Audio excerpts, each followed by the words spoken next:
Assalamualaikum warahmatullahi wabarakatuh. Kembali lagi dengan saya Nur Annisa Anshar dengan NIM 2104045020023 dari kelas BKB Prodi Bimbingan dan Konseling. Nah, pada video kali ini saya akan menjelaskan mengenai teori Sigmund Freud, pendekatan Adlerian dan pendekatan eksistensial. Selamat menyaksikan. Sigmund Freud. Jadi, mengenai teori Sigmund Freud menjelaskan bahwa manusia sudah ditentukan sifatnya oleh kekuatan yang tidak rasional. Sigmund Freud memandang baik dorongan seksual dan agresif merupakan penentu kuat mengapa orang yang bertindak seperti apa yang mereka lakukan. Lalu perlu diketahui bahwa insting merupakan pusat dari pendekatan aliran Sigmund Freud. Freud juga melihat tujuan untuk hidup untuk bisa mendapatkan kesenangan dan menghindari ketidaksenangan.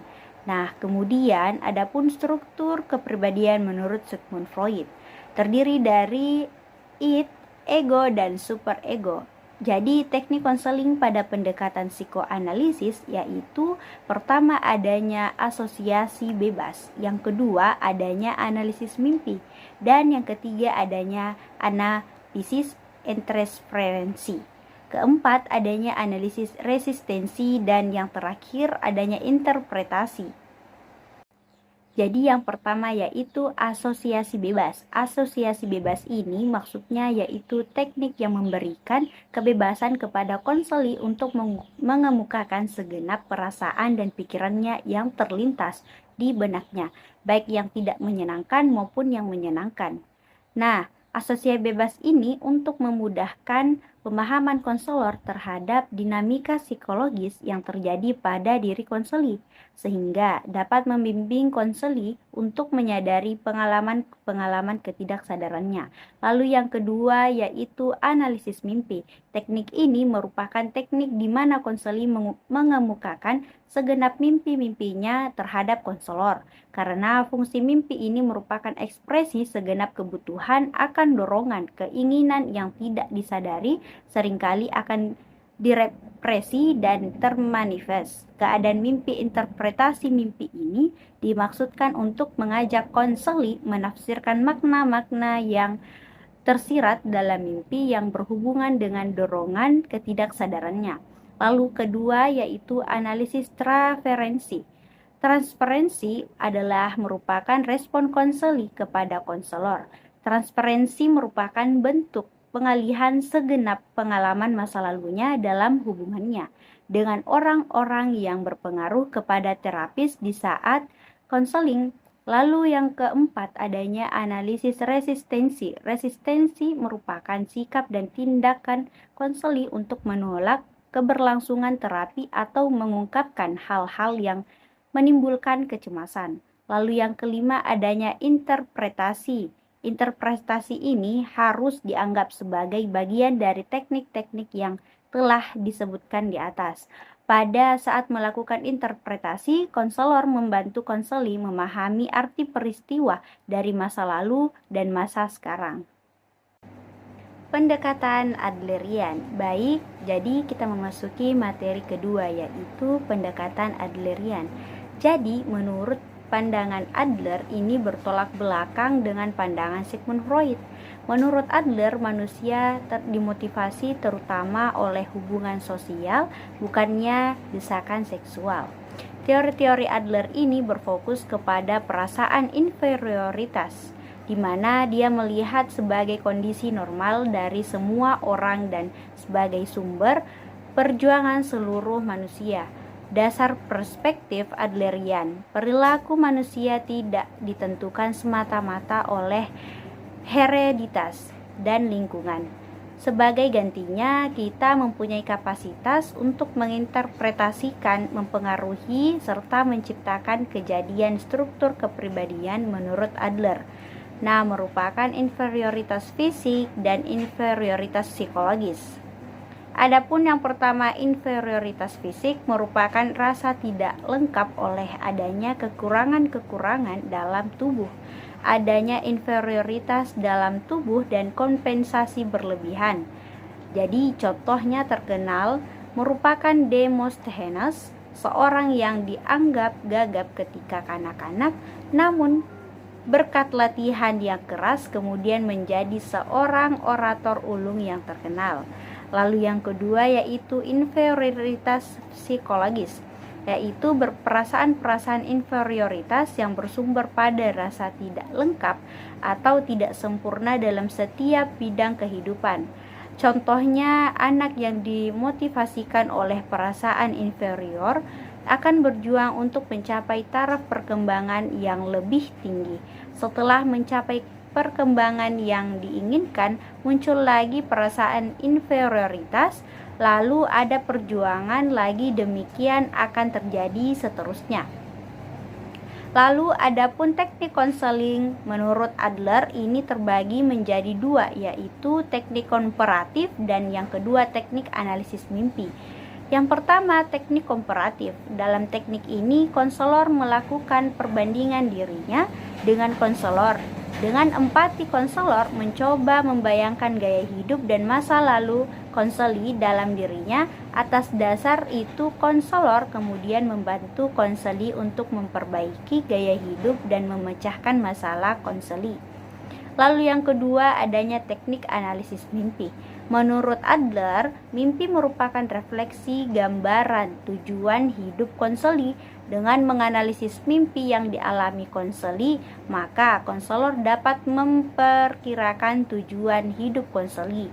Atas dasar itu, kemudian konselor membantu konseli. Jadi, mengenai penjelasan tadi, dapat kita simpulkan bahwa Adler memandang manusia bahwa setiap orang memiliki rasa rendah diri. Sejak kecil, orang bekerja untuk mengatasi inferioritas dengan menunjukkan keunggulannya kepada orang lain. Teknik konseling Adler pun dapat diterapkan dalam proses pemberian layanan oleh konselor kepada konseli. Pendekatan eksistensial. Selanjutnya kita memasuki pada materi yang ketiga, yaitu pendekatan eksistensial. Terapi eksistensial dapat dijelaskan sebaik-baiknya sebagai pendirian filosofis yang mempengaruhi praktek terapi konselor. Jadi, menurut Viktor Frankl, pendekatan eksistensial humanistik memusatkan pada perhatian asumsi-asumsi filosofis yang melandasi terapi. Berikut adapun pokok-pokok teori konseling eksistensial sebagai berikut. Yang pertama yaitu manusia tidak menghindari ketiadaan atau kematian. Ketiadaan atau kematian ini merupakan peristiwa yang tidak dapat dihindari oleh setiap manusia dan makhluk hidup lainnya. Berapapun cerdasnya manusia, ketakutan akan kematian akan menyebabkan manusia dihinggapi perasaan tak berdaya. Lalu yang kedua adanya sendirian atau teralinasi. Meskipun manusia memiliki banyak teman, sahabat, dan keluarga, namun pada akhirnya ia adalah sendirian. Pada eksistensial memiliki keyakinan bahwa tak seorang pun yang benar-benar dapat memahami diri kita, fisik maupun mental atau perasaan dan pikiran kita.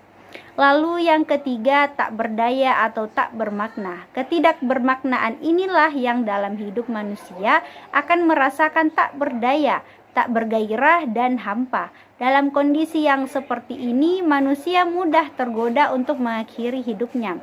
Lalu yang keempat, adanya rasa cemas dan bersalah.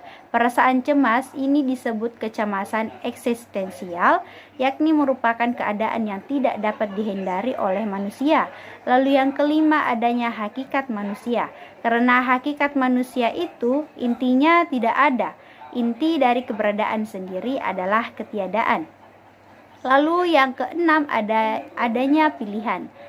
Banyak orang berpendapat bahwa gagasan ini sulit dipahami karena kebanyakan kita akan merasakan sebagai orang yang sama pagi ini, kemarin, dan 20 tahun yang lalu. Lalu yang ketujuh, adanya kebebasan. Sering mengalami kesulitan dalam menerima kebebasan karena kita melewatkannya dan membiarkan orang lain bertanggung jawab atas diri kita. Lalu yang kedelapan, kecemasan dan perasaan bersalah. Para eksistensialis berpendapat bahwa kita tidak bisa memenuhi tanggung jawab pada diri kita. Kita hanya bisa berupaya melakukannya. Lalu yang kesembilan, adanya keberadaan di dunia. Para filosof eksistensial mengungkapkan firasa ini untuk menekankan relasi tak terletakkan kita, hubungan kita yang dari sananya pada semua hal yang kita jumpai. Lalu yang ke-10 yaitu dunia dengan. Tak hanya kita yang selalu membawa dunia kita bersamaan kita, namun kita juga hidup terkait dengan orang lain. Kita hidup di dalam sebuah dunia dengan. Lalu yang ke-11, adanya dunia diinterpretasikan. Kita terletak pada kita bukanlah hidup yang terpisah, namun saling terlibat dengan orang-orang yang kita jumpai. Lalu yang ke-12, adanya kematian. Suatu hal yang tidak dapat diubah dan suatu kepastian yang kita semua jumpai, punya, dan tidak ada satupun yang mengetahui kapan akan terjadi sesuatu kematian. Lalu yang terakhir adanya 13, perpindahan kesehatan psikologis. Dari perspektif eksistensial, usaha kita untuk menjalani kehidupan yang bebas dari rasa khawatir, bebas stres, dan seimbang bisa mengekalkan kesulitan kita. Nah, jadi dapat disimpulkan bahwa dari menurut beberapa ahli yaitu terapi eksistensial, pendekatan konseling yang didasarkan pada pemahaman filosofis pandangan tentang sifat dasar manusia.